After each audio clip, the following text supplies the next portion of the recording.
Salutations. My name is Joel Wilborn, and this is Oxyword. In this episode, I speak with a young lady who is currently incarcerated at Mission Creek Corrections Center for Women, and she details some instances where not only are the incarcerated people getting some extra suffering, shall we say, there's also misconduct with staff members, which is something pretty common amongst the causes for prison reformists. So without any further ado, here's another episode of Oxyword.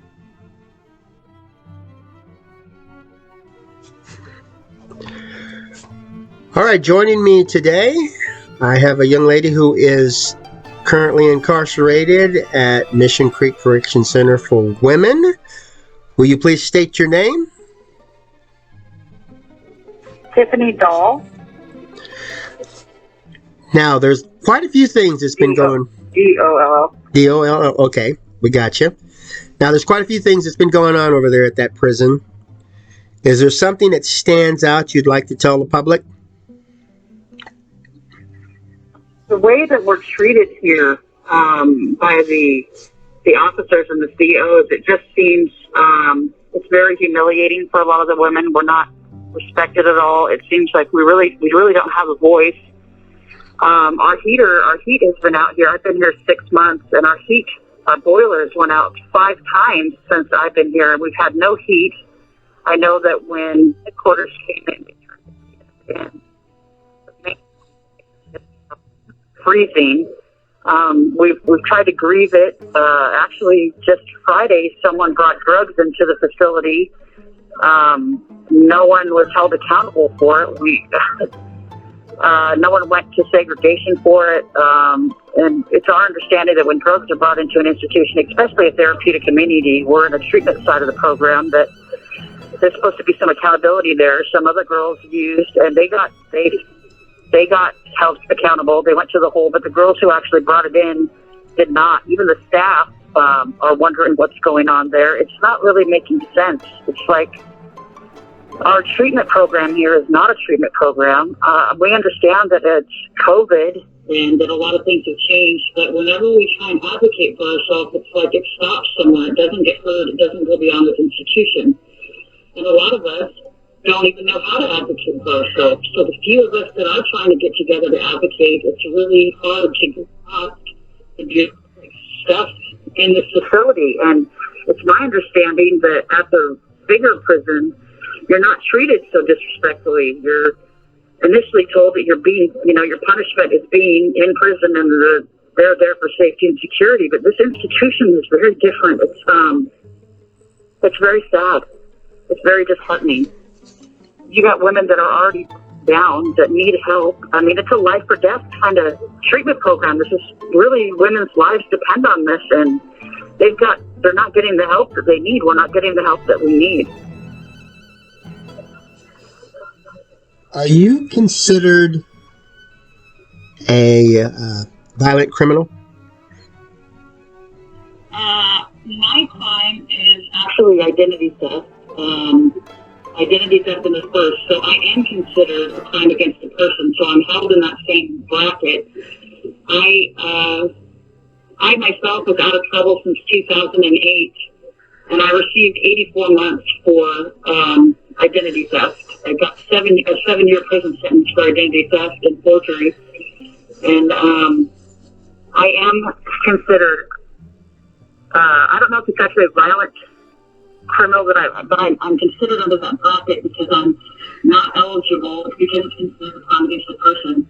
I'm not eligible for the other programs that they have, like the 18-month GRE, or if any of the legislature goes through, I'll be considered along, I think, with the violent criminals because my crime's considered a crime against a person. Where, if I'm not mistaken, it's a property crime in like Oregon and California. And I know I deserve to be in prison. I know I deserve consequences the things I did. I know that I need treatment and I need help and rehabilitation. I know that. I'm not doubting that. I hurt people. I violated their security and their private lives. I took documents from their mail that didn't belong to me, and I did hurt people. And my addiction is not even an excuse for that. There's no excuse for what I did. But 7-year prison sentence doesn't even make sense. I mean, there's women. I mean, I just don't. I don't see how that makes sense. They said that my time was considered $34,000 in damages. But I did the math on it, and if they incarcerate me for 84 months, that means society has to pay for me to be incarcerated for 5 of those 7 years. At about $43,000 to $45,000 a year, society is paying almost $230,000 to $250,000 to incarcerate me when my crime was $34,000 of damages. And I just don't understand the sense in this. I mean, we literally sit here. I have my Class A CDL. Like, it just seems that there's a better way. Like, I've read books on reformative justice. I read Incarceration Nation, and it just seems like if we were put in a position or a halfway house or a workplace, work police center where we were on ankle monitors. From what I understand, like the ankle monitor story that they're offering, it ends up costing with supervision, I think, upwards of like $14,000 to $15,000 for a full year of that. Whereas here, the taxpayers are paying, I think, between $43,000 and $45,000 to incarcerate us, and who knows how much that went up since COVID. It just doesn't seem to make sense. It seems like we should be put to work. I mean, all this money that needs to be spent on our highways and on our roads and our forestry and everything else that's going on, like even on the news, how short they are for truck drivers. It just seems like we could rehabilitate these men and women like myself that just kind of lost their way and make them be productive members of society.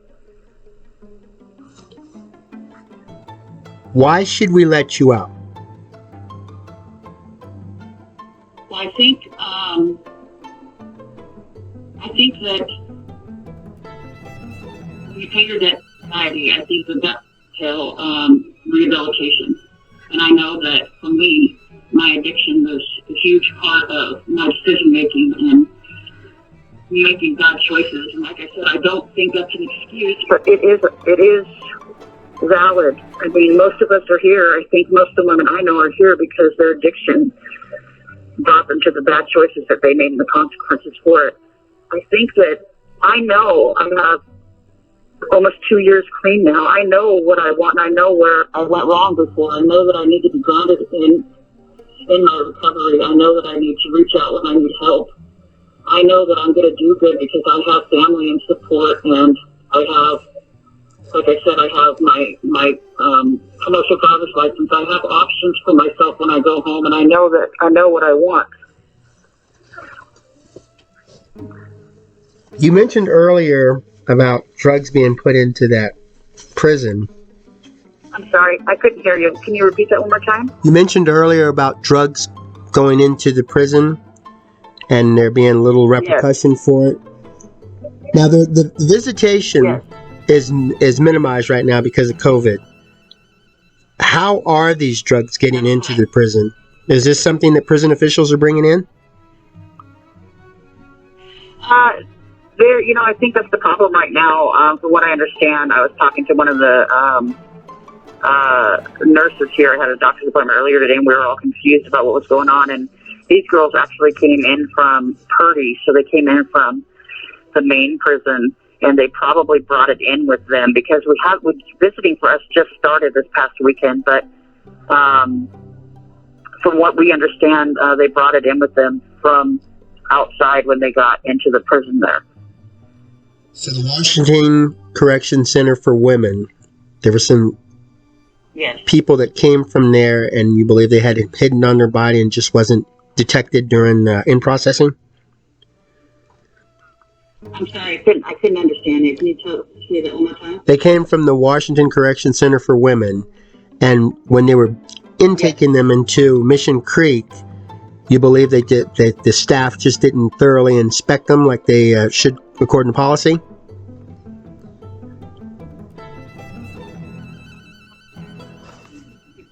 scanner here. I don't know how all that works. I'm not really sure. I'm not educated on that part of it, but evidently, you know, they had it.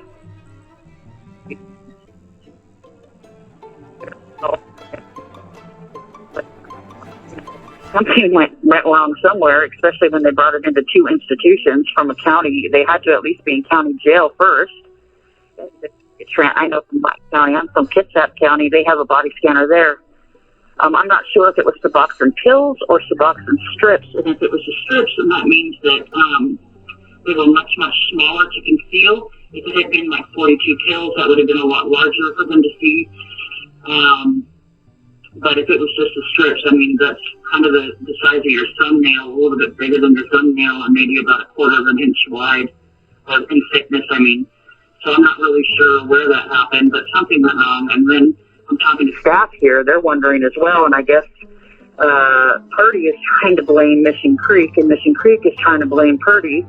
And neither one of them, I think, or from what the nurse said that I was speaking with, said they're somebody's not wanting to do an investigation, so where's the fault lie? So how does someone bring drugs? That's a criminal charge. I mean, it could be a federal charge from what I understand. I mean, these are Washington State Correctional Facilities. Introducing contraband or drugs into these facilities is supposed to be, you know, it's supposed to be another charge. They put a lot of people's lives at risk. And in fact, they did. I mean, people popped pot. They popped positive for narcotics in their system. Somebody could have OD'd on this, and no one's going to the hole. There's no investigation being done. It's really, it doesn't make sense, you know? Do you consider yourself an addict? Yes. And I am an addict in recovery, but I am an addict, and that's something I'm going to have to deal with for the rest of my life. now, how does this, all these events affect you? Does that kind of downplay your morale and maybe linger, cause maybe some trauma or something? With the drugs coming in, you mean?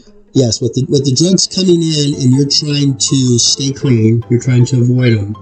I imagine the peer pressure is just as bad in there as it is on the outside. Yes. Yes, that's true. But like I said, like I know I'm fortunate enough to know where I am. I'm 49 years old, so I've hit my head several times, and I know that I'm ready to make a change. And it's huge for me to be here. It's huge to be away from my family, and all of this is really heartbreaking and huge to me. So I'm fortunate enough to, in my faith and in my recovery and in my communication, to reach out and know what I want and know what I have to do to keep that. But a lot of these girls don't. You know, a lot of these girls are on the brink. It's connected up here for a lot of us, and it's really disheartening to see. It's really heartbreaking. These girls probably have a chance as it is, and then there's drugs brought into the facility. But the most heartbreaking point or part of this is that no one's being held accountable. And how in the hell do drugs come into the facility and no one's being held accountable? It just doesn't make any sense. It's criminal. It's on a criminal level now. You know, women's lives, somebody could have overdosed. Women did use those drugs, and no one's being held accountable. How can they, as authority figures in their positions, be okay with what's happening? I mean, I understand that maybe we don't know what's going to happen from here, but this happened on Monday. It's now Friday, and there's still no repercussions for it. Now, you said that someone could have died from an overdose. Do they have sufficient drug treatment provisions over there at that prison? You mean like Darcan or something like that if they were to overdose? I'm sure, I have no idea if they do or not. We've never had any kind of orientation on that. We've never had any classes to say that they do. To be honest, it's really, if we could just have somebody come in and see that the treatment that we're getting, we're not really not getting any treatment. The curriculum is not, it's very old. It's like from the 90s. I don't know that it's been updated. The counselors here, we don't really get any sort of treatment. They kind of read off of a page, and then we get signatures to be in the class. We don't really get any substantial interaction with these. I've heard of other TC programs that do have that. One of the girls here, Stars, she came from a Yakima Treatment Center. My husband is at Larch Correctional Facility, where he has really good interaction with his treatment there. This treatment center here is altogether different, I guess. It's really, it's more, it seems to break you down here than build you up. It's more about pointing out each other's faults than it is about building your own self-esteem and working on your own character defects. It's not. I haven't been involved in treatment enough to have an educated guess on this, but just as a human being involved in it, watching what's going on, it just doesn't seem right. Do you believe that we need to have better programs and better services within the prison to help people to recover from these addictions and maybe some other medical conditions that they have? Absolutely. Absolutely. How can you send people to prison and then expect them to just get out of here and do better? They need to be integrated back into society, learning how to be responsible through these GRE programs. It seems like they're in the right direction, but then the people that are eligible for the GRE, they're getting snatched up into these programs, so then they're not even eligible for their work release dates or their GRE programs, and then have to do this, so that they immediately move, they're immediately released from here, and they have no integration space, they have no transitioning space. It's under my understanding that that's what work release and GRE is supposed to be for, so that we have a way to transition, so that we can, be productive members of society, so that we can learn how to work and pay bills and sustainable incomes. And there's just doesn't seem to be any of that.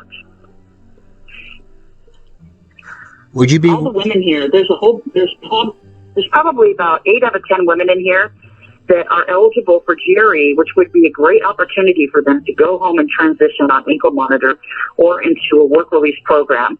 That's a huge, huge, amazing feat for them to go home and learn how to work and put some money away so that they can get to be self-efficient, productive members of society, to start paying off their crime victims' fees, to learn how to have a long enough time in society from prison to sustain themselves and their families and make the right choices. And they're being pulled from that. They're having no transition time now.